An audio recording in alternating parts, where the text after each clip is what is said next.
I think people are having fun.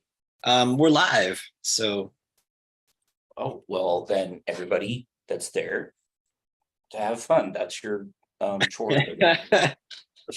you have to enjoy this. You No. have to.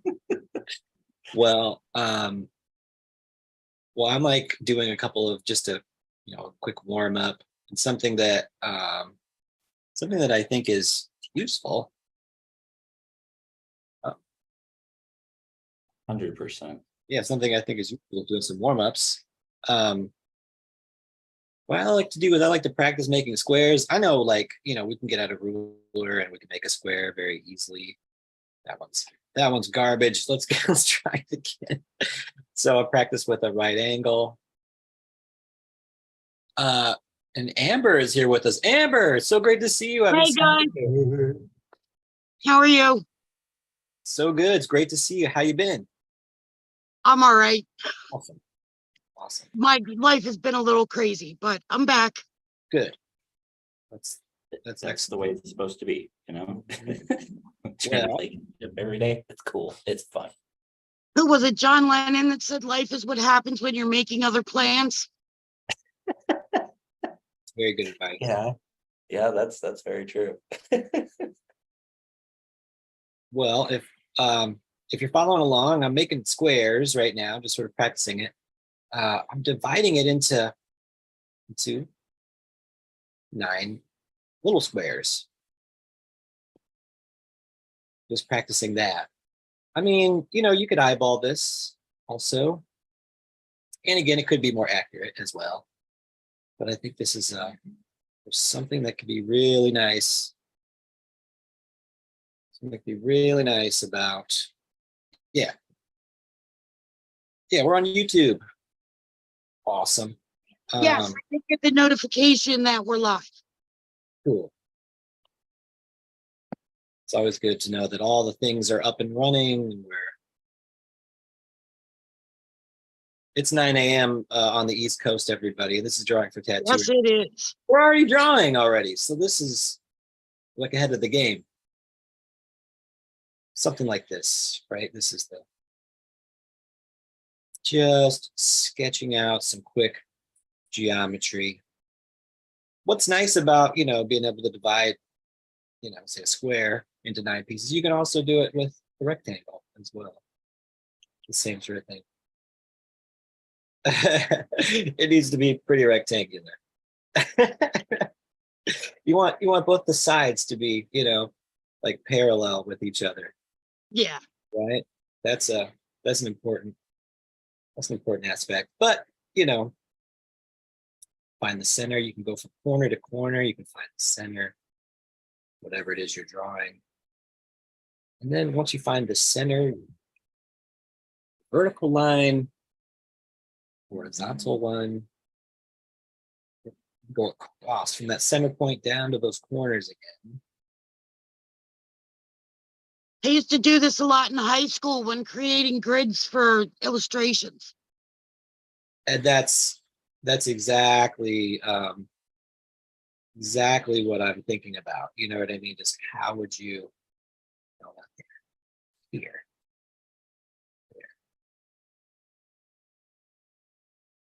Morning, everyone. Morning, Spirit. Morning, Spirit. By the way, Spirit, thank you so much for the message. I'm sorry I didn't get a chance to get back to you, but it really made me smile. Yeah, we miss you. I was like, where has Amber been? Oh, my life just kind of got in the way for a little while, but set some new boundaries. Mm-hmm. And hopefully I won't be up so late on Sunday nights anymore. That's what's up. Well, it's good to see you again. It's good to see you guys too. Absolutely. It's great to have the gang all together this morning and just sort of sketching out, just getting warmed up and getting our hands all warmed up, getting our minds all woken up on Monday morning. We're already thinking about drawing, talking about drawing and stuff. So I'm so excited. This was just dividing a square, right? Dividing a rectangle into 9 easy pieces. And this is drawing for tattooers, everybody. If you're here, make sure you hit like and subscribe.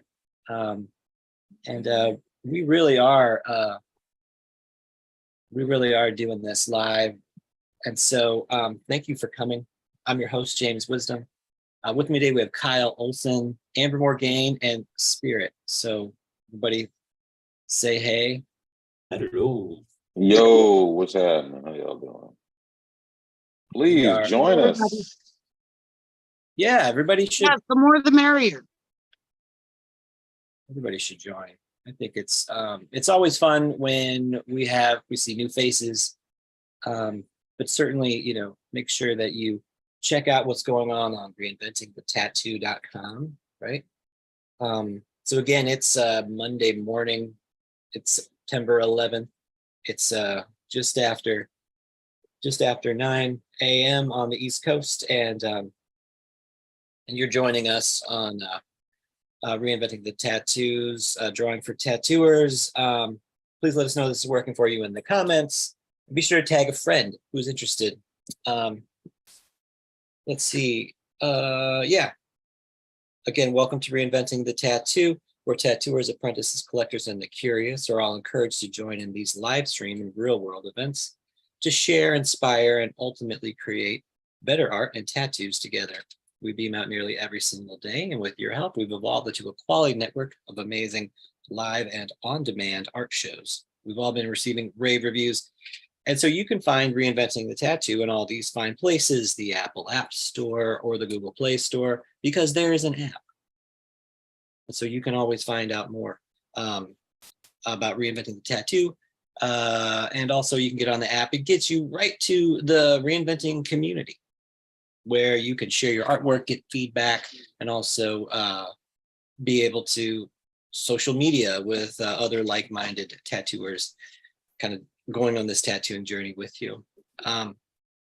Again, you can also find out more. We have a YouTube channel, a Roku page. We're on Facebook. We're also a podcast. You can find the podcast on all your major podcast directories, Apple or Spotify. But just remember, you can always find the latest and greatest here on reinventingthetattoo.com, where we have all sorts of professional development courses. Check those out.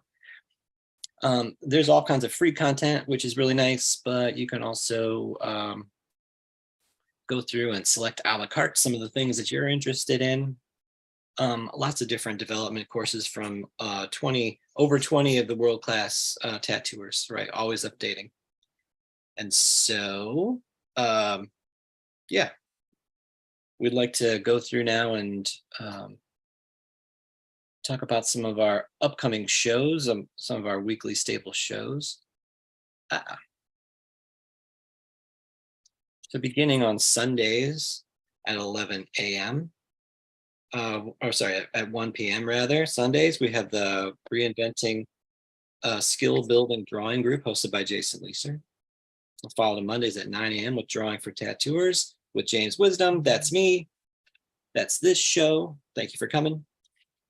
At 11 a.m. on Mondays, we have the Tattoo Now show. That's followed at 5 p.m. Eastern on Mondays with Let's Talk About Feelings, hosted by Robbie Ripple and Dustin Pitstick. At 9 p.m. Eastern on Mondays, we have the subscribers exclusive drawing group. Really great group. Can't speak highly enough about it. So if you're interested, you can find out more at reinventingthetattoo.com. And then on Thursdays at 6 p.m. Eastern, we have the Tattoo Collecting 101 podcast hosted by Fawn Baker.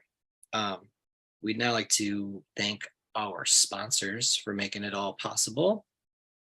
World Tattoo Events. WorldTattooEvents.com is the largest, most comprehensive resource for tattoo events worldwide. Lots of updating as conventions are rescheduling like crazy. So you can always learn more about upcoming tattoo events in your area by visiting WorldTattooEvents.com. Tattoo Now. Tattoo Now is technology for tattooers, the leading edge in professional development, management, and digital tools for tattooers of all levels. They are competitive with any CRM mailing list software out there. So check out Tattoo Now and ask for Gabe. Guy Atchison, we'd like to thank you for being the founder and inspiration behind Reinventing the Tattoo. You can learn more about Guy Atchison by visiting guyatchison.com, where you can find paintings, prints, tattoo machines, as well as learn more about Guy's story of being a painter and making his way through the tattoo world. My site, yeah, this is me, Tattooing Wisdom. You can come here, you can schedule a tattoo appointment, you can buy some paintings and stuff. I'm always working on it, so be sure to visit tattooingwisdom.com. Now to plug just a couple of things that are coming up. This September 24th through the 22nd through the 24th, the High Lifestyle Show in Boxborough, Massachusetts. If you're going to be in the Boxborough, Massachusetts area, be sure to stop by. There's going to be lots of marijuana, and then also we're going to be doing so, and also we're going to be doing tattoos, so you should check it out. I actually know someone who travels to Massachusetts often who would be very interested in this. So I'm going to tell her about it.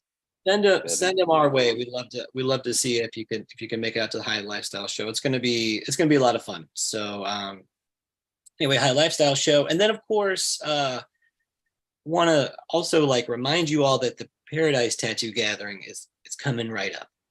It's gonna be this October, and it's back, and it's better than ever. So there's all sorts of reasons to go, right? If you want to get tattooed, or if you just want to get inspired. It's going to be a great time. I've never gone, so this is my first time. So I am sort of I'm basing my opinion on what I heard from other people, but I hear it's fantastic. So I've seen the videos. It looks like a great time. I only imagine that I'm sure that it is. So I'm so excited. But I think it's time to start the show, everybody. So thank you for coming. Welcome. I'm so glad that you could all make it. Again, Amber, so great to have you back. It's so great to be back. I missed you guys. Mm-hmm. I missed you too. I've been operating on 3-4 hours of sleep a night. On Sunday nights, my life has been rearranged, and it's caused me to have to be up late Sunday nights. But now the grandkids are back in school. I'm up at 7 a.m. But I'm having a hard time getting back into the schedule of going to bed early. So I'm working on that. I did get up this morning, but I'm operating on 3-4 hours of sleep. Well, I really appreciate you making the time to come, because it's great having you. This has been a group that's been coming to this for quite a while now, and I really appreciate seeing everybody. And I feel like we've started a little community here, of course, and there's people that watch us. So yeah, there's all the people that watch us that I think are also very glad to see you as well. Oh, and Creature says good morning. I was about to say, and I've made friends with some of them, and I very much enjoy their personality and my connection with them. Yeah, that is cool. You know what, Amber? Go ahead. I just said good morning to Creature. God. I was just saying, no, I definitely agree with that. Sometimes people will reach out to you and it's like, hey, I watch your YouTube. You're really great. I like that. You know what I mean? I think that's cool. Mm-hmm. It is cool. 100%. And I think it's as tattooers, there's this aspect to it, right? Where you work with people. I will be honest, sometimes I really focus on their tattoo, and I'm more familiar with their tattoo than their face. Oh, yeah. Sometimes I won't lie. They'll come in and be like, hey, how's it going? I'm like, do I know you? And then they're like, what, they show you the tattoo, like, oh, why didn't you say this? Why didn't you say this weeks ago? So there's a part of it, right? Where, like you said, there's people know you, Hmm. come to see you. And this, it's, so there is a bit of it. It's important, that we take care of the people that we, that we work with. They give us this responsibility. And so yeah, no, we care about them, and to do our best to be decent, right? To be ethical, decent person. And I think those Yes. are the things. And artists have to stick together. We need each other's support. It helps with inspiration. It helps with frustration. It helps when you just can't see what's in front of you and you get a clean perspective. Mhm. It's important. It's a helpline. Yes, especially since a lot of artists are prone to isolating themselves and, getting too deep into their thoughts and their art. And we need human connection. It's kind of crazy how important that stuff can be. Just that human interaction. Yeah. It relieves stress. It does so many helpful things. It helps out immensely. So, and to be able to share like common interests, so you're able to talk about the things that you're interested in just as much as the next person, makes it that much easier to talk about the things you like, and add on top of that. So it's huge. 'Tis huge. Yeah, my daughter likes to tell me when I'm getting too much tunnel vision and I'm focusing too much on an art project. She's like, the lead paint is getting to you. And I'm like, all right, I get it. You have to take care of yourself. Yeah. You know what I mean? I think that's a big part of it too. So I don't have any solutions or answers for just these empty platitudes. That's all I have. But seriously, it is. I think that's what we're kind of getting at. We're pointing at like this, having a group of people that you respect, and they're going to push you, but they're also going to treat you with some care. Yeah, that's important. And, more important than you realize. So and if I send y'all a tattoo and I ask for, please don't tell me it looks good. What if it looks good though, Spirit? Lie. Okay. Just lie. No, this looks good. This is how it could look even better. Okay. All right. Okay, Amber, that's good. That's good. Yeah, I was talking to a client earlier this week, and it kind of dawned on me. It's like I'm Sir Mix-a-Lot. I like big butts. Like, hey, this is cool, but that's what I want to hear. Is that I want the big butts. So yeah, that's right. I like big butts. Yeah, that's great. That's good. I like that one. As someone with a big butt, I resemble that remark. Awesome. You just got cool. You just got a lot cooler, Amber. yeah. Thank you. You're welcome. All right. Moving right along. Yeah. Well, so today I'm going to share just a little bit more James Gurney. This will sort of wrap up our section on James Gurney. We've done 3 weeks talking about the work and theories of James Gurney. So again, you can always go back and you can revisit some of this stuff. We're still working on the composition chapter from his book, Imaginative Realism. And so I was going to share that with you all and read through it. Shouldn't take too awful long. And, if there's anything at all anybody has any questions about, and or, if you want to sort of focus on any particular thing, please speak up, let me know, because again, I think what I'm hoping to do is, of course, we want to talk about these things. We want to have a, conversation about them as well. And so these are, just a few ideas from James Gurney. And again, we've been talking about his two books, Light, and then also this imaginative realism. So where we left off, and I believe that it could probably be useful to refer to even one more time, right, is this windmill principle.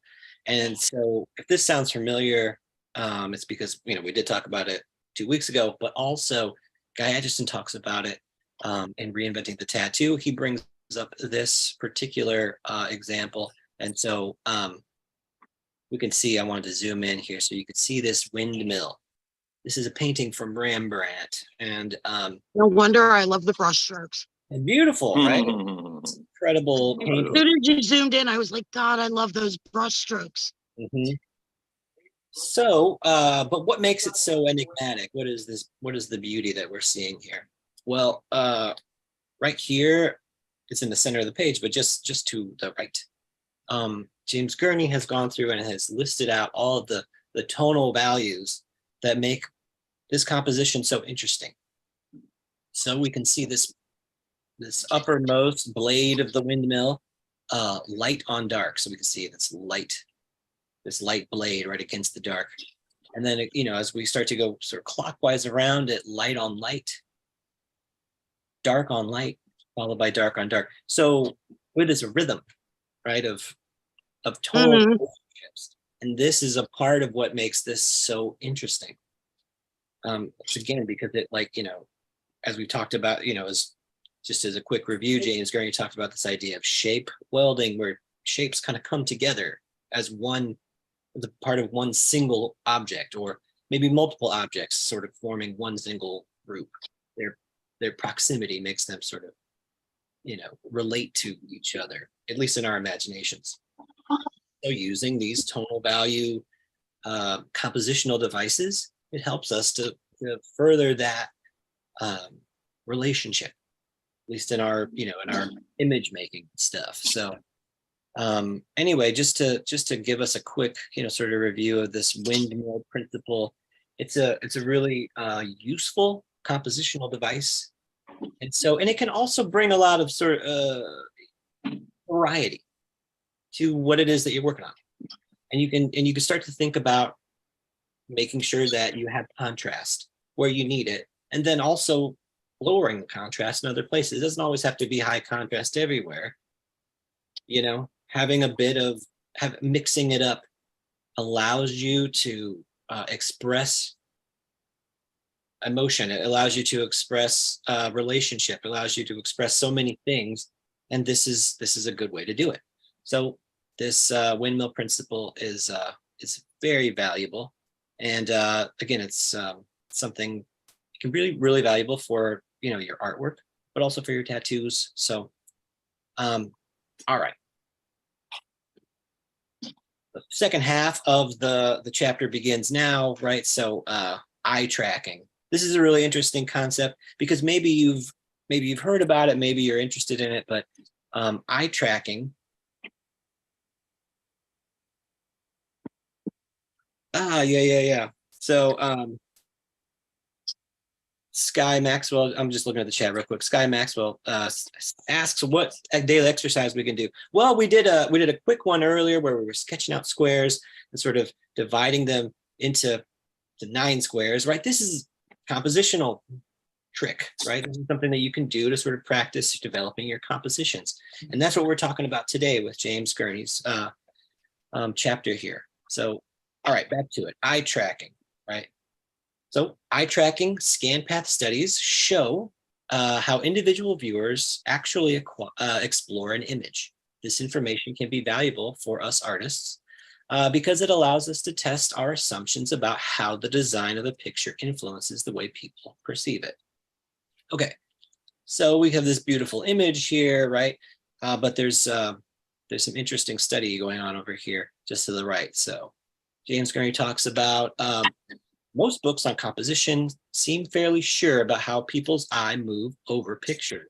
Henry R. Poole's influential book, Pictorial Composition, presents the notion that the eye moves in a flowing circular way through a design. One's vision involuntarily makes a circuit of the items presented. Poore claims, starting with the most interesting and widening its review towards the circumference as rings follow ring when a stone is thrown into water, right? So like ripples on a pool. This is the idea of how the eye moves around the composition. So another example, in his book, Composing Pictures, Donald W. Graham argues that the artist must find graphic control so strong that they will force most of their audience to see elements of the picture in the order that they planned it. Right. So James Gurney questions these notions, right? He goes on to say, does the eye really move in flowing concentric circles? Or is it possible to design a picture that is so forceful that it controls the eye? So on to this whole eye tracking. Right, scientists have developed technology to record how a viewer's gaze actually travels over a picture. Sensitive instruments track the pathways of the center of vision, or the fovea. The eye movements are input into a computer, which outputs a map called a scan path. Superimposed above the image, we can see two scan paths produced by the eye tracking company Eye Tools, and each scan path represents the behaviors of two different individuals. So we can see it here, right? These are those examples. So the image to the left, right, and then what people are looking at, right? So the scan path reveals that the eye darts unpredictably in straight jagged leaps known as saccades. Saccades occur between 3 to 5 times per second, alternating with brief periods of rest called fixations. The white glow around each circle represents the subject's peripheral vision. Heavier blue and orange lines are not important for the study of artwork. The number of black boxes are the time markers indicating the position of each eye passing each second.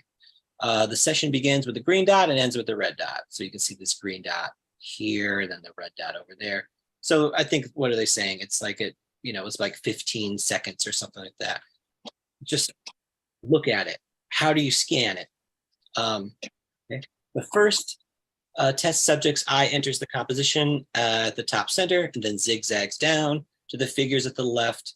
And then this happens within the first second. The next 3 seconds, it swoops to the right, leaps upwards to glance at the upper right corner, and then moves across the center of the picture in large strokes, pausing briefly to look at the near and far buildings, right? That's this one here we were just talking about. For the remaining 10 seconds, the subject's gaze slides back and forth in smaller saccades, examining the people in the scene. According to Greg Edwards, president and CEO of Eye Tools, the company that did this study for James Gurney, during the first 3.5 seconds, the particular person was getting the lay of the land. How long people take to get this initial overview will depend on each picture they're trying to understand, the basic structure or the context of the picture. After that, they usually settle into finer eye movements. If they make a big movement, he says, they're typically searching for context. If they make smaller movements, they're looking for detail. So the second person's scan path both resembles and differs from the first one. The eye makes also large orienting moves initially, taking in the far vista and the full array of people below. But this scan path shifts between large and small movements throughout the session and spends more time looking at the distant vistas and surrounding architecture. So experiments like this force us to reject our few cherished notions about composition, right? And then gazing and how the eye gazes, right? So the eye does not necessarily flow in curves or circles, nor does it follow contours. It leaps from one point of interest to another. People don't scan the same picture along the same route, but they behave according to an overall strategy that alternates between establishing context and studying detail. The viewer is not a passive player, continuously controlled by composition. Each person confronts the image actively, driven by a combination of conscious and unconscious impulses, which are influenced but not determined by the design of a picture. Right? So I think that's so interesting, right? We want to compose things. We want to, you know, we do want to sort of lend this intention to it, but we're not going to control the viewer, right? We're just merely suggesting, look at this, or, you know, look at that. They're going to actively sort of confront this, as James Gurney concludes. I think that's actually more of an opportunity, right, than saying that there's some sort of fixed formula that things have to be this way and that way. But yeah, this is like sort of the study of how this, you know, people's eyes are moving around the picture. All right, heat maps. This is a very interesting section talking about once we get all this information, you know, about people's eye moving around, you can see like how long, you know, they're spending on particular areas. And so for this experiment, eye tracking technology recorded the scan path detail of 16 different subjects and then compiled the information into these composite images. They're called eye tracking heat maps.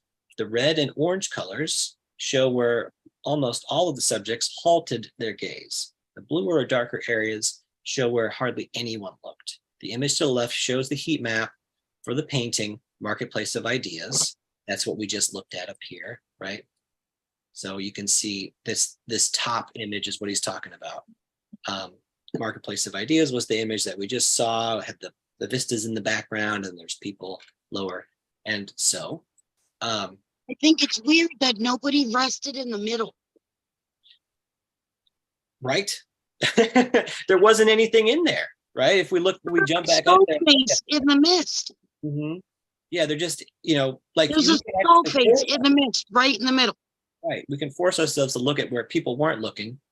And there's like a beautiful painting right there. That's beautiful misty stuff. Oh, that is a skull face. Nobody's looking at it.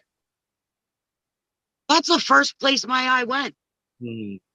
But I I love didn't skull. see that. Oh, that's interesting.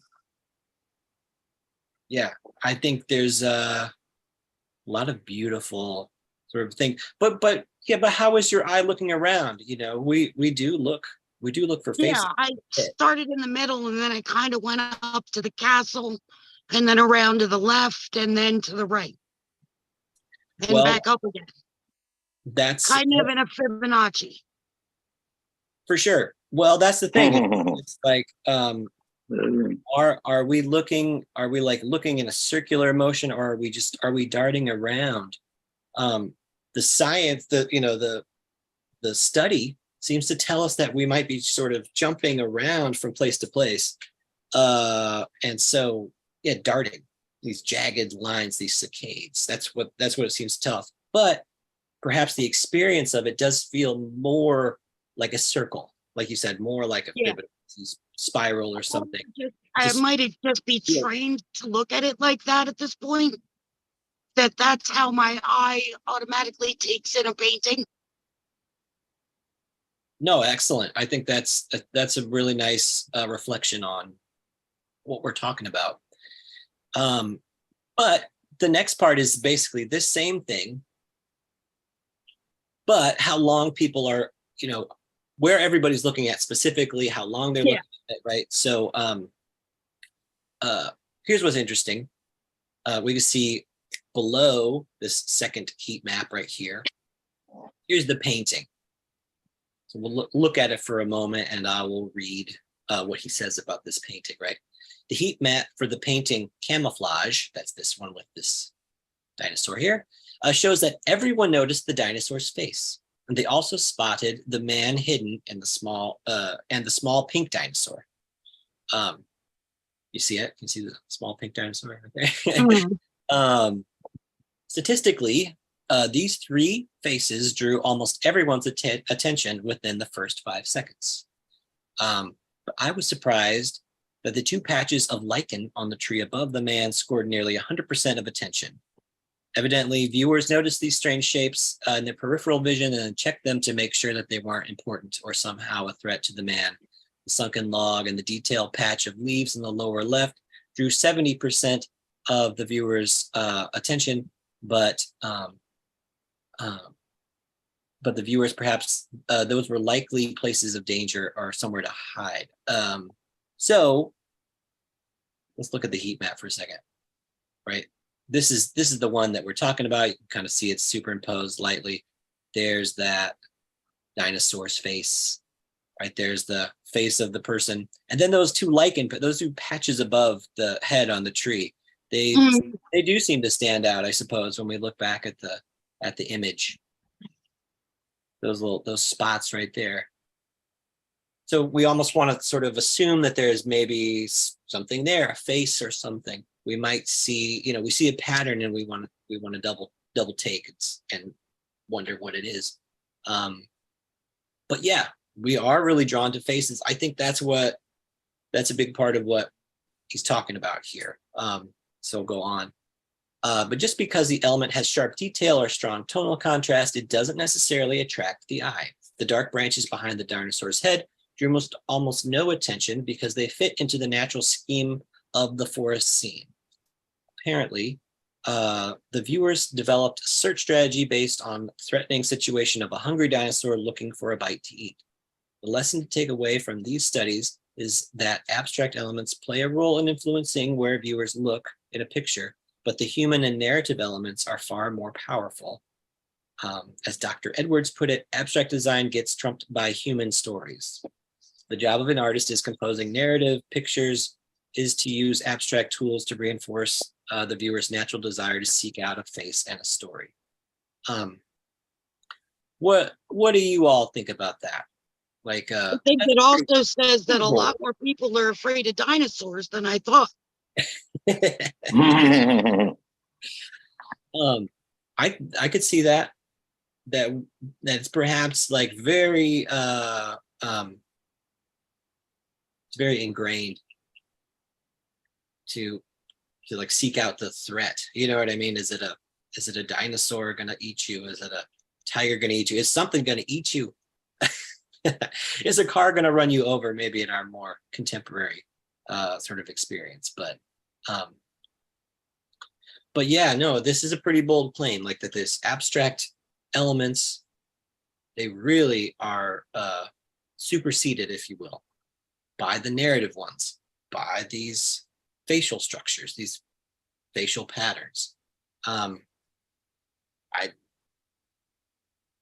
don't know. I just wanted to sort of bring that up. I don't want to make that as like, this absolute claim, but it's being claimed here. And so what does the gang think about that? Does this correspond to your experience? Do you feel the same way? Do you think that making a narrative image is like the most important thing? Oh gosh, like adding narrative to like the composition can help just that much more. It makes it that much more interesting, because if it was just like a dinosaur just standing there and then a dude just standing there and then another dinosaur just standing there, like there's like really, it's stagnant. There's really not much to it. And then with the way he has it like set up, like the dude's looking over to the dinosaur and then the other little dinosaur is looking over that way. So it like kind of pushes you to look over that way, and you got the dinosaur there. And of course you go to its face, and like there's motion and character to it, which definitely helps out with the overall composition, which helps with moving the eye. So yeah. No, I like that. Amber, looks like you want to say something. I don't want to move on. I'm trying to figure out how to say it. I feel that the more I look at this, the more I feel like I am concentrating on foliage in the forest and the way he plays with light. He has a very deep understanding of light and shadow and how to convey light in a painting. And my eye keeps getting drawn to that, and the shadow and the depth on the leaves and the highlights. I think that's part of the reason you start to focus on the forest, because he really did render the forest beautifully. Absolutely. And I think that's so interesting, especially, once we say like nobody's looking at it. I think that's that's us. We're going right to it. Yeah. Of course, once you say it, you know what I mean? It makes it, it does make it sort of more interesting.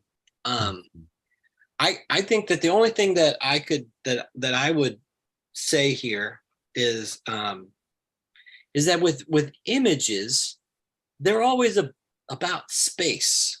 I mean, even if you have an abstracted thing, right? It's still some arrangement. This is kind of in front of that or whatever, you know? So it's like when we're dealing with images, we're trying to maybe evoke some sort of a narrative, but it is, you know, there's always this,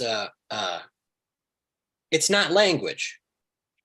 It's not specifically the abstract language of, like, you know, words and letters and stuff. We have names for, you know, this dinosaur. I don't know if it's a velociraptor or not, you know, whatever. I'm pretty sure it is. Right, whatever it is specifically, but it's like, at least I have a general idea, like, oh, it's a dinosaur. And there's an explorer person there or something, at least a human protagonist. And so I will start applying, you know, this language to these objects, and then the artist has put them in a space. So now I can, just like Kyle was talking about, we go from back and forth, and then we start to construct some sort of story out of it. So it's interesting. It's like there, you know, the narrative emerges, but probably because we have some language to put with it. But again, I think we're reading these words on the page, and unless we have some image in our mind to sort of stick with each word, it's like a foreign word. You don't, you know, it's just a sound. You don't have anything to sort of attach to it. There isn't this combination. And so there's like a harmony, which doesn't necessarily, you know, which also can be, you know, a bit of conflict, right? There's like, you know, there's a bit of back and forth that's happening. But I just wanted to open it up and talk about this a little bit, because it is so interesting, and we are composing things. We're trying to be composers with our artworks. What is it that we're doing? But I can certainly see in this, you know, image, there's a lot of abstracted shapes, right? There's a lot of abstract stuff, but then there's something that's, you know, there's something about the pattern that's come up with the dinosaur and the person that start to lead me a little bit further into convincing me that there are these objects. Anyway, spoke wheeling. What the heck does that mean, right? So I'll just read it, and we can talk about it a bit. See if, you know, maybe this is something that you all do, or you sort of see it all the time. But I think we see it all the time, but I don't know if it registers as much. But spoke wheeling, lines that converge to a single point of a picture are like the spokes around a hub of a wheel. They pull the eye towards the center point. Because this compositional device needs a name, let's call it spoke wheeling. That's I like that. Thank you, James. That's awesome. You know, do that. I think that's awesome. You really want to, you know, like, you just invent stuff, right? It's creative. Just invent it. It's like spokes of a wheel. That makes total sense, right? All right. So for centuries, artists have used spoke wheeling to attract the attention to a face or an eye. This picture shows the Triceratops pulling a turnip cart. The lines point to the eye of the dinosaur. The arrows on the detail show how the two brow horns, the horizontal bar of the wagon, and the top of the dinosaur's back all converge on the eye. So he's even, you know, gone so far as to draw these right arrows for us. And yeah, they're really pulling us right here. Vision. So again, there is this sort of strategy we're going to try to use to get some context before we go to the detail. That makes total sense. Sort of working from the general to the specific, that we're just naturally inclined to do that. But again, these, you know, all these lines sort of pulling our attention towards something specific, that does seem like that's happening. It really does seem that way. So spoke wheeling lines are two types of two-dimensional and three-dimensional. Two-dimensional lines are on a single plane, like the hands on a clock face, the spokes of a wheel. Three-dimensional converging lines are the lines leading back to a vanishing point in perspective. Our eyes instinctively follow the lines of train tracks, for example, to see whether a train is coming. And we've seen that before, right? It looks like, we know that train tracks are parallel, right? But when we look at down a train track, it looks like the two parallel lines are going to converge, right? At our eye level. And that's, again, that's this spoke wheeling that James Kearney's talking about. It's really pointing, directing our eye to a single point. So, yeah, we can see that here in this example. Here's another example of this technique that he's used. This is a character named Goldsworthy Marlinspike. So there are a lot of lines converging to his left eye. The lines come from the top of the window, the telescope, both arms, both of his arms, the top of the map. So you can see all those, right? The arrows pointing right here to the left eye. As viewers of a picture like this, we'd be drawn to the face anyway, but the spoke wheeling lines reinforce the point.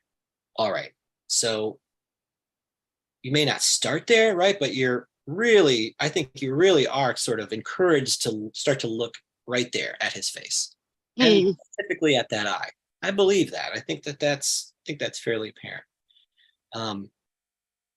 Again, there's all of these things they're things, everything in this room is an object. But again, there's a lot of abstracted shapes that sort of go to form a sort of contrast to, the figurative work that's starting to emerge out of it. And that, I think, is, again, if you get down to it, right, it's all abstracted brush strokes, for instance, but the way that everything, points us to it, and the way that it's constructed, we are really able to start to get this sense of depth, or start to get this sense of, pattern that produces this image. It's a really fantastic drawing, painting, but just sort of seeing all these compositional devices revealed, it really, I think it really can be useful for you. So something else that he recommends as you're starting to get into this, right? Yeah, so it's helpful to think about spoke wheeling from the very first thumbnail sketches. You can begin a charcoal comprehensive sketch with a set of light radiating lines, even if you don't know how they'll end up being used in the composition. Later, as you build the elements of the picture, you'll get ideas for other figure props or architectural elements to coincide with your lines, right? Does that make sense? Like, Yeah. Imagine just sort of sketching this out and be like, all right, I really want people to focus on this. So I'm going to, just kind of put some rays kind of directing eyes this way. And then start being creative, right? You start plugging in things that will help you sort of get away with all of these, spoke wheeled lines, that are directing people. Just fascinating though. And this is so subliminal. You're just gonna look at this image and you're not gonna think about all these sort of directional cues, but they're gonna be present. And I do think that sometimes we can distract from the things that we think may be important if we're not sort of cognizant about that this is a thing, right? This is a part of it. All right. Clustering. Clustering is the arrangement of a tight group of details in one area of a composition. In contrast with large empty areas, a basic goal of any design is to create a variety of an interest, and a tight grouping of faces invites the viewers to look closer. So it goes on to talk about old masters such as Velázquez practiced the principle of clustering, but it also became a favorite device of Howard Pyle. He's an illustrator. Below is a discarded sketch that suffers from a lack of clustering. The figures are spaced out evenly. Each silhouette is separate from the others, and heads are well spaced apart.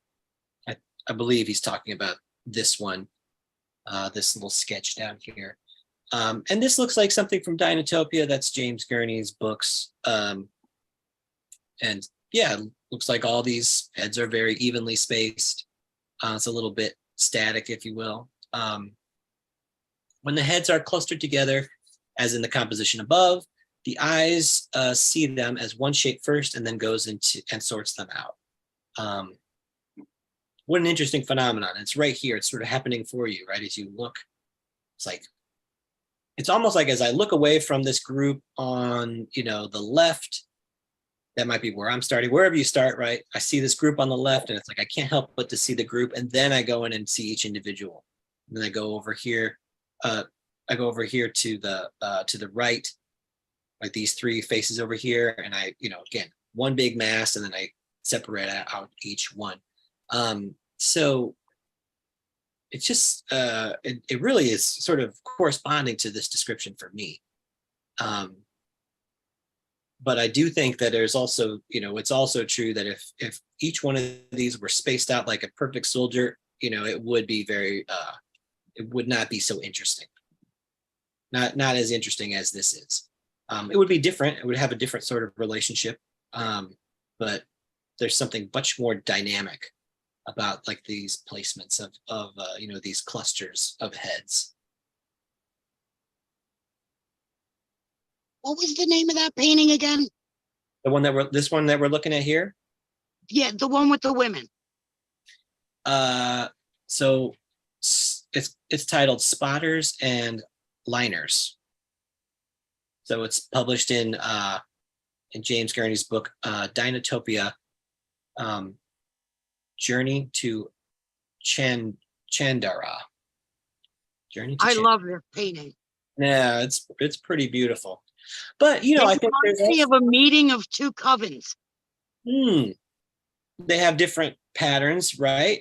They're all wearing pointy hats. Yes. But this figure in the middle, sort of by themselves, really seems looks like she's meditating. And also like emphasized. The clouds seem to emphasize. And then I would almost like this person is looking. Right, this person is gazing right at them. So they're very. I would like group this cluster together, and then this one over here on the left, and then this one over here on the right. Would group them. It together. also kind of, the principles of it also kind of remind me of the Last Supper. 100%. I can see it. You got like the dude pointing up. That's exact same as like the Last Supper. the triangle shape of the clouds, and then the triangle shape of her, and someone looking directly at them, and clusters of people looking on. Yes. Yeah. All of these, all their stripes. You know what I mean? They kind of point to her as well. But one other thing I would say is, you can see the floor tiles. We imagine these are probably like squares, so they're probably parallel to each other. Looks like if we were to follow it up, it's going to come pretty close to this. Oh yeah. Head. Just a guess. Let's see, maybe I could do it. Nope. No, I want to annotate. That's what I want to do. Draw like that.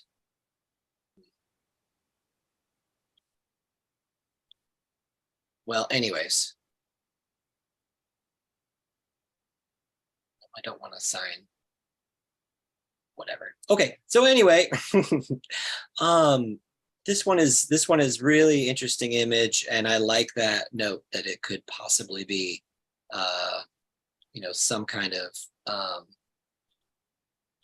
some kind of like reference to Last Supper. That makes total sense in a way.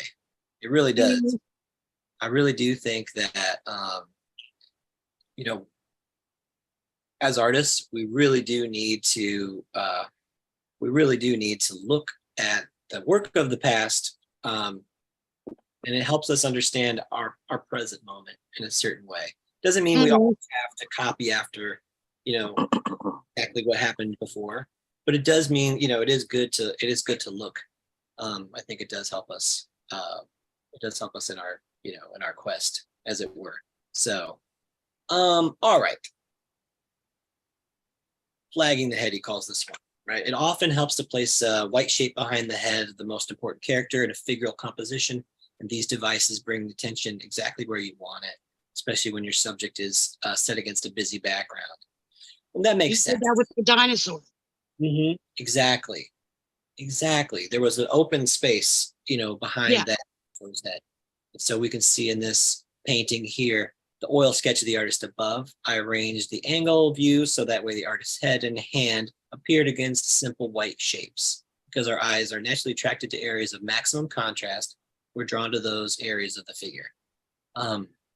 So you can see that here, just a little bit of, you know, the edge of this canvas or whatever, and it's really emphasizing the hand and the implement, whether it's a pencil or a paintbrush or whatever. And the same thing over here with the head. A lot of contrast, dark shape against the light, right? Dark against light. And what's also interesting in this one for me is that, like, we can't see what they're working on, which it's a painting. And so we know that they're, you know, we know that it's a painting, so there isn't anything there, but we wonder, like, what is this person working on back there? I think it's a fantastic, you know, puzzle. Kind of looks like he has a mirror next to him. It's probably a self-portrait. That's possible, but we'll never know. You know, it is a mystery, right? Forever, you'll never know exactly what he's painting or drawing or writing right there. And I think that's I always find that it's such a clever device. You see this in a lot throughout history. Rembrandt did a painting or two like this.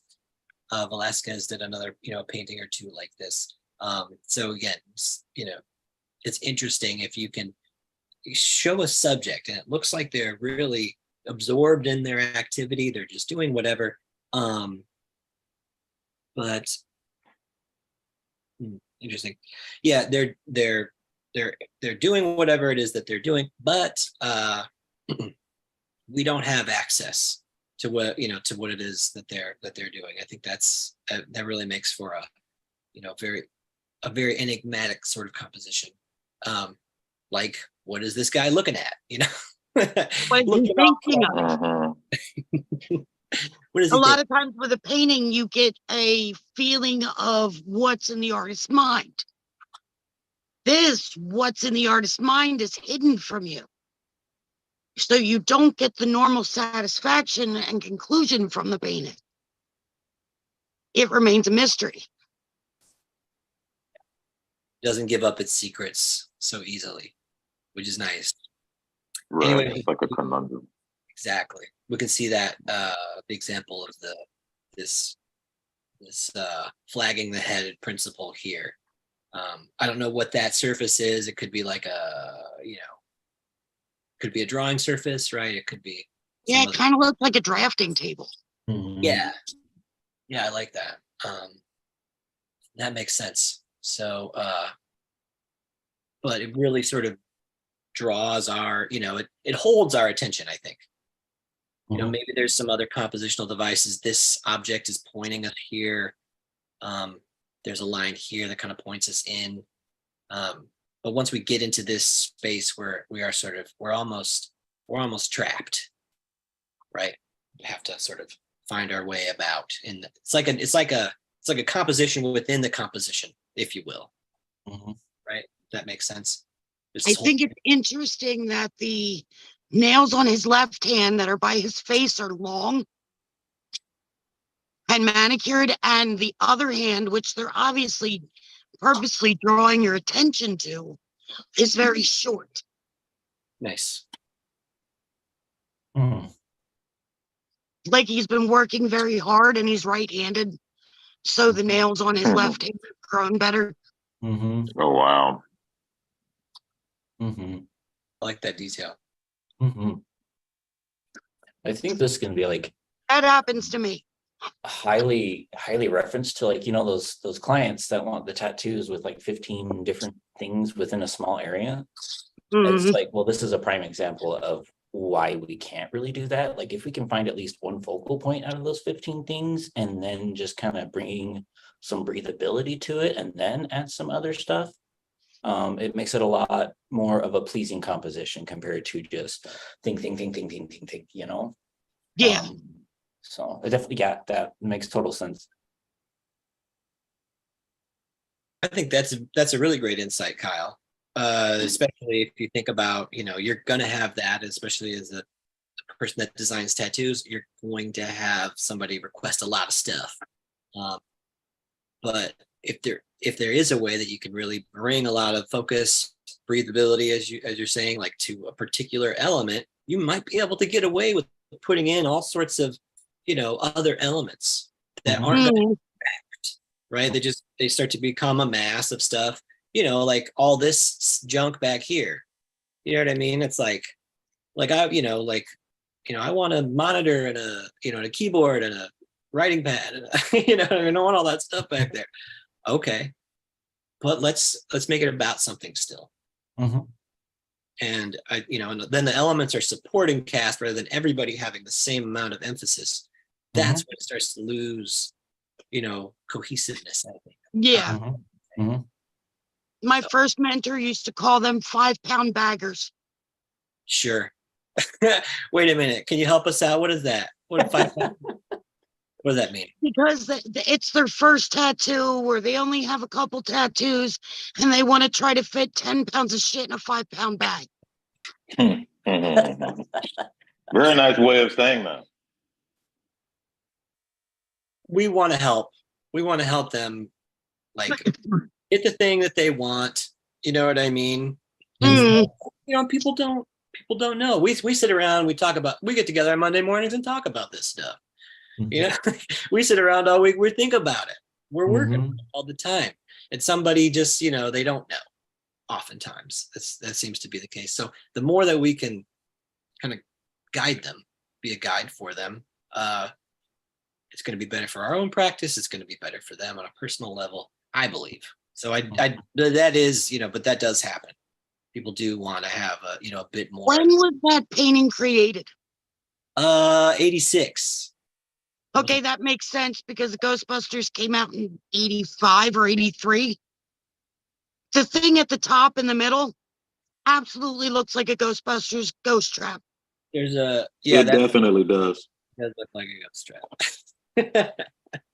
Because I noticed all the technology is kind of outdated. You know, it's got a very retro feel to it, even though it's trying to look modern. So it would make perfect sense that he's got a secondhand ghost trap. Yes. Secondhand ghost trap. Love that. There's all kinds of, yeah, retro future going on for sure. It doesn't take long though for that technology to look old. Outdated, yeah. Yeah. So this one, vignetting, very interesting idea. I think, you know, before I really read this one, I just sort of thought about vignette. It's just sort of dark in the corners. Maybe you've heard of it that way. And that is a way. But when you can want to compose a picture on a white page, you can always place the whole scene inside a rectangular composition, but it's often more exciting to let the picture flow informally onto the white page, right? So just letting things sort of fade off. I think we would have this often in our, you know, in tattooing where you don't have a hard edge. Yeah, or you just have a highlight around it to make it pop off the skin a little more. Yeah, the skin is your substrate that you're putting it on. And so, like, how do you fade things out? It's still going to be a shape, right? There's still a shape there. And so that's a part of what this, you know, you can think about this vignetting in that way. So the most basic kind of vignette is the soft blur, where the full subject appears against a background. You know, it gets lighter and lighter and melts into the white of the page. or the dark, right? Like the oval of a photograph, an old photograph. So the torn paper vignette right on the right here. You see this. Looks like this guy might have just thrown this diamond thing or this ruby guy, something like that. But let's see what he says about that. You can give the impression of a ripped fragment torn out from a larger composition. Painting at the right, the vignetted edge could have followed the silhouette of the figure. Instead, the figure is shown against a warm sky. The vignette line cuts randomly through the sky, isolating the object, this man that's throwing this thing. Right. So there is That could totally be Neo. Totally. Totally. Sorry, I'm a nerd. I'm no. a total nerd. Well, what is interesting, you know what I mean? I think it's probably that, like, what about this character makes you think about that? It's the whole, dark, shadowy figure in dark clothing, the anti-hero type of thing. Nice. And that specific svelte silhouette and dark, longer hair, facial hair. That's a very specific type. Mm-hmm. He's got the long trench coat thing going on too. Yeah. Oh, there's like a tube thing. Yeah, that's Looks like he's on a submarine. Maybe you're right about that. Well, anyway, what's interesting though too is this idea of like this abstracted shape that that sort of cuts out around. And then what's nice is that, and what maybe makes it a little bit more highlighted or like apparent to us, it is, it probably would be very sort of obvious as this, like, this sort of gem like object here. But look, it's outside of this vignetted border. Yeah, if it had been surrounded by that mauvey peach color, even though it's kind of muted, the ruby or whatever it is wouldn't pop as much and you wouldn't be drawn to it. And again, it points us right back to this person's face also. His hand extended, it's still, because there's an edge that sort of points us back to it. There's a lot of, so we're seeing like all, many of these compositional devices, all working in, synchronously, all working in harmony to sort of give us a lot of the things, that we're hoping. We are hoping that we can help to encourage the viewer's eye. But again, we can't control the viewer's eye, as we saw in the beginning with all of the vision mapping stuff, right? But we can continue to sort of encourage people like, oh, look at this, pointing us directly back here. Then you start over again. And then there's, again, we're probably going to have a bit of that, windmill sort of principle happening. Like, this is kind of a medium on medium, this leg, you know what I mean? Or this leg over here is much darker. So there's an interesting sort of push and pull of our vision, which I think it's, even the inside line of his legs points to his face. Of course. And that seems like, you didn't even have to try for that. It just sort of, no, feels like it happens. But again, as you're composing a figure, composing the scene, you would want to consider it a little bit, I suppose. So a few other examples of the vignette here is this form line vignette. So this conquistador, he has his props, right, and they all fit together. Again, this sort of the thing, they kind of escape, right, this the boundary. If we move over, the wraparound vignette, right, this opposite top here is the wraparound vignette, sets up a detail around the outside edge of the design, leaving the white paper edge open. So yeah, so there's not all this background, this heavy background and stuff that's put here on this floor area, right? It's allowed, the maximum amount of contrast. There's a bit of shadowing that's happening, but again, this is a consideration to make. the breakaway vignette. Again, I think what's happening in a lot of these is that there's a boundary or an edge that's set up, and then these objects or these characters, as it were, are escaping that edge and kind of leaving that space, maybe entering another space, and that can be very effective, I think, for compositions. A sketchy edge vignette, right? You see this sort of a weird sort of treatment to the edge. Paint strokes or drips. It's where you want to draw people's attention to the artifice of picture making. Give us a feeling of informal sketchbook page.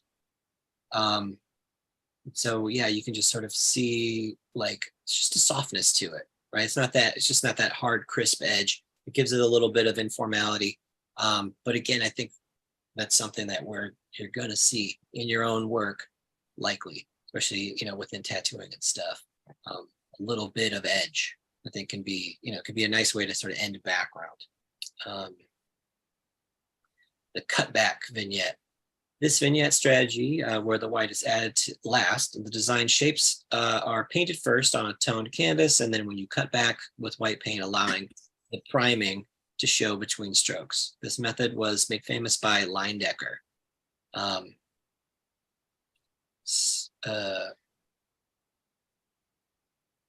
Fadeaway vignette. The golden age illustrator Cole Phillips invented the fadeaway girl, who was often vignetted in such a way that the colors of her outfit matched the background color. Phillips left off the outline so that your eye has the fun of filling in the missing boundary. And I could see, perhaps we're talking about that here, where the arm starts to fade off. But yeah, no, I think there's thinking about like how your edge produces a frame, how you might sort of like disobey that a little bit. You know what I mean? If you set it up, you can disobey it. Why not?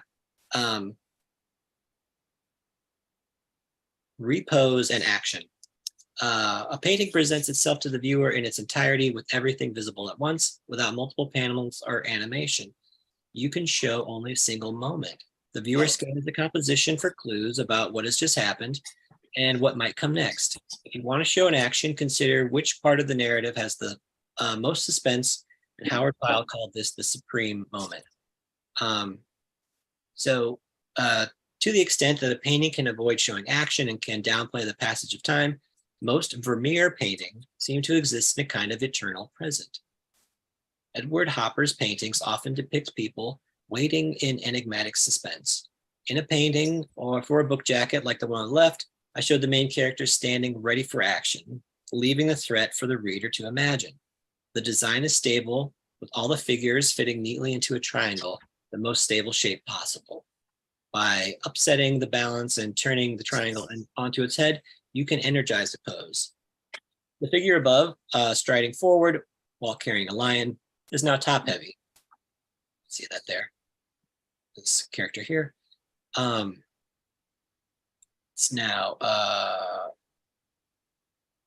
figure as carrying a lion is now top heavy. He can't hold the pose for very long, and while he's dealing with the forces that he won't normally encounter. The most dramatic sequences build suspense towards a climax. N.C. Wyatt also chose You ready now? He also chose to portray the moment right before the dramatic apex, recalling Pyle's advice to put figures in violent action is theatrical and not dramatic. He advocated his students that in deep emotion, there's a certain dignity and restraint of action, which is more expressive. The terror before the murder or the remorse afterwards is more interesting than the act itself. But there are times when it is effective to show what animators call the keyframe pose, a telling moment of extreme action that conveys a continuous moment in the scene. So for instance, here, set at the top, Will Dennison, pursued by a T-Rex, is leaping into the saddle of his Pterosaur. He has just taken off, and it would have been less interesting to show him about to jump on or to show him flying away safely in the saddle. right? See him just sort of flying in the air. He's about to get there, but this gives us like, more dramatic sort of, interesting repose, right? Was it repose and action? So these figures are in repose, right? They're ready to start to do some sort of adventure. This character is flying through the air in the middle of the action. So often the supreme moment happens during a fateful encounter. It could be the meeting of our hero and a villain, prisoner and captor, or lover and betrothed. The meeting need not be a violent one, but ideally the characters could be contrasting, even matched. In the book cover painting to the right, the poet Shelley is going down with his schooner in Lake Geneva, hunted by a vampire. I painted the wraith in a pale, bright colors and Shelley in black and white. I used diagonals throughout the picture to suggest instability and help draw attention to his face. And yes, we can really see that. All of these devices that we've been talking about, this like oar thing or whatever, pointing, maybe it's a rudder pointing right to his face.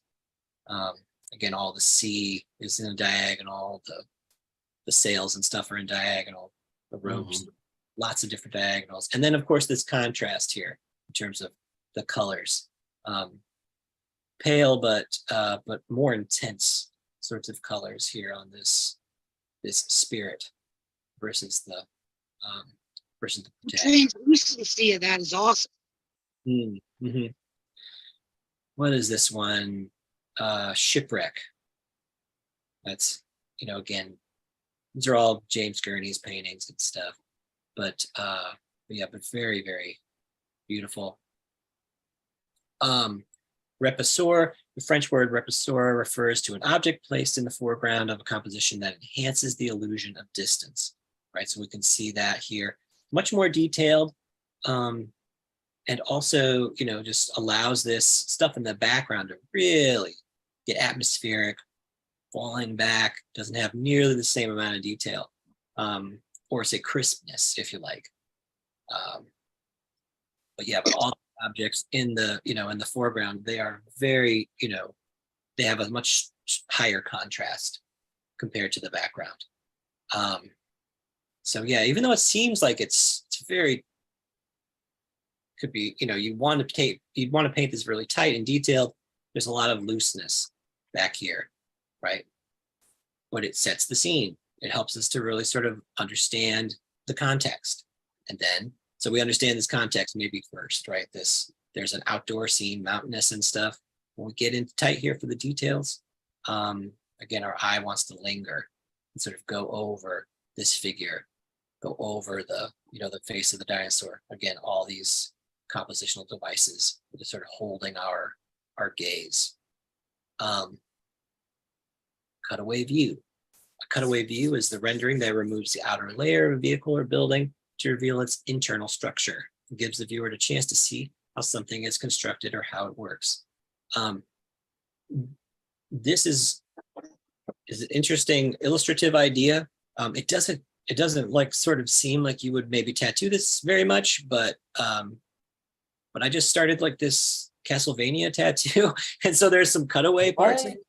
Yeah, it's really it's really fun to to sort of work with, and I think there's going to be some I was thinking about this exact thing, Yeah. So, but yeah, like this cutaway, like here's another windmill, right? Yeah. Away, you can see inside of it, and you can see all these different scenes sort of going on all at once. How cool is that, dude? Very cool. That's such a great idea. Yeah, there's lots of different ways that you can start to sort of take some of these compositional devices and start to put them into your own art making. Yeah. I don't remember the name of the book, but when I was young, we had no TV. We lived in the sticks. So my entertainment was my parents' book collection. My mom had this book that was all illustrations of fantasy cutaways. Like fantasy buildings, and like there was a rendering of somebody that did the old woman in the shoe with all the kids and what the shoe would look like, and hotels and all kinds of stuff like that. And I loved that. Heck yeah. I love it too. And I think that's like, that's like a part of this visual library that you build up. You know what I mean? This part Mhm. of this visual sort of language that you develop. It's in there. You know what I mean? And so it can be a way that you can communicate to others, but it can also be this. It can be this new thing for people who have never seen that. And those are all. That's all part of the stuff that you bring to the table, right? All Yeah. those experiences and things that you know, that have like made you who you are as an artist. So aerial maps, just sort of talking about, like getting the lay of the land, as it were, right? Very interesting way to compose. And then he finishes it off talking about maps, right? And so just a great chapter. Yeah. I do want to wrap it up, but I would say, um, Imaginative Realism by James Gurney. It's a fantastic book. We covered one chapter. It took a couple weeks, but there was just so much to talk about, so much to show. And No, so, I definitely need this book. yeah, Yeah, there's so much you can refer back to. Holy shit. Mhm. Like um, the vignetting, like that's like perfect for like tattoo compositions and stuff. Yeah. It's huge. Never knew what it was called, but I knew of it. And then the spoke wheeling, I use that stuff all the dang time in a lot of my drawings and designs. And I knew of the technique, I just never knew what it's called. But like it's so cool to, I don't know, just to I don't know what to revisit and relearn, Yeah. stuff that you're already doing and learning.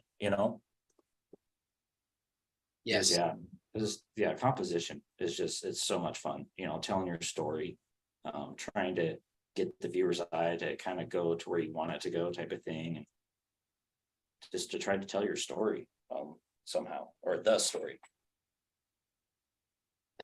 It's just cool. It's really cool. absolutely. Well, I had so much fun getting a chance to share that with you all. Next week, I'm going to share an article in the chat, and I'd like to try to talk about it. Okay. It's about tattoos as a form of therapy, but See, that subject interests me very much. I knew that it did, Amber. So anyway, so I just dropped it into the chat, and I think would be interesting is if if we all ended up, if you got a chance to read it, maybe we could bring it up for a few minutes next week, talk about it just a little bit. Yeah. Can you do me a favor and send that to my Instagram email? Yes, Thank you. I appreciate that. Send it to you all, so that way you had a chance to to check it out. So not to be cryptic, but just that's a part of the theme. Hopefully we can talk about. This is something that I resisted for a long time, but the more that I think about it, and the more that I talk to people, it does seem to have its place. It's something that's it's important, and there may be some element of it that has a bit of a therapeutic value. So anyway, I'll send that article. Check it out if you get a chance. You might really find it interesting. But of course, if you have something that you would want to share or you'd want to talk about, by all means, that'll be something I'd like to cover next week. But I think that's going to wrap it up for today's show. This was so much fun getting a chance to talk about this with you all. Why don't we actually just do some quick sign-offs, and then we'll get on with it today. So Amber, so great to see you again. Give us your Okay, it's great to be back. I really appreciate you guys so much, and I really enjoyed today. Ooh. This was a great conversation, and I learned a lot. Oh, that's awesome. Thank you for saying that. And again, really glad that you had a chance to you know, to come back on today. It's great to I see better you. go take a nap now. Yeah, no, I think that makes total sense. But again, I hope you can make it next week. It'll be really great to get your perspective. Oh, I will. Yeah. I'm back in the saddle. That's cool. Cool. Well, tell us where we can find you. And My name is Amber Morgaine, and you can find me on all social media sites under Amber Morgaine. Right down here. hell yeah. Well, thank you so much, Amber. It's great to see you again, and look forward You to seeing too. you next week. Both of you. Kyle, you're up, buddy. Why don't you give us your sign off? All right. Well, my name is Kyle Olson, Olson. If you want to reach out and get a hold of me, you can get a hold of me via Instagram at Olson_tattoos. You can also reach out at trinityartcollective.com. And I'm more than happy to talk to anybody about anything, really. And thanks for the episode, James. Like I love composition. It's so much fun. And to try to implement all the little things into tattooing, it makes it that much more exciting. I want to study a lot more on vignetting and see how I can implement that into my day-to-day. So that's exciting. I'm super excited for that. So thank you. Oh, no, thank you, Kyle. Really, it's again, it's great to see you, and I really liked your insights today. So yeah, no, I'm grateful for everybody that that comes on the show. It really does mean a lot. And then also to you out there, if you are still watching us, make sure that you like it, subscribe it, leave your constructive feedback, and join us next week for another episode of Drawing for Tattooers. I'm James Wisdom. I'm a member of the Alliance of Professional Tattooists, and if you do tattoos, you should consider joining too. This has been Drawing for Tattooers, and want to thank Guy Etchison one more time. So thanks, Guy, and we'll see you all next week. Happy drawing, everybody. Have a great week. All right, bye. Thank you.